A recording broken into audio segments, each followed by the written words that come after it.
అందరికీ వందనాలు. నేటి పద్యం. చిక్కి చిక్కినట్లుండు శ్రీకృష్ణ దేవుండు, చిక్కినట్లుండు చిక్కడేల, చెట్ల మీద గువ్వ చేతికి చిక్కున నాద బ్రహ్మానంద నారాయణ కవి.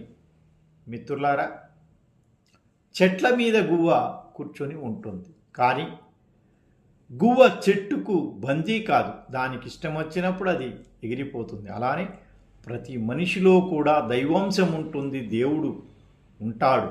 దాన్ని మనం జ్ఞానం ద్వారా తెలుసుకోవాలి, లేదా సాధన ద్వారా ఆ అనుభూతి పొందాలి. లేదంటే అందరిలాగే నేను గుంపులో గోవింద అని సాగిపోవాల్సి ఉంది. ఈ పద్యాన్ని కైవారం నారాయణ తాత గారు తన నాదబ్రహ్మానంద నారాయణ కవి శతకంలో రచించడం జరిగింది.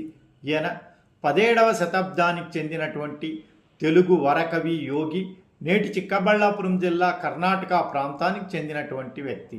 రాష్ట్రేతర తెలుగు సాహిత్యం, అలానే నేను రాసినటువంటి కొన్ని పాటల కోసం కృష్ణరసం యూట్యూబ్ ఛానల్ని ఫాలో అవ్వండి. అందరికీ వందనాలు.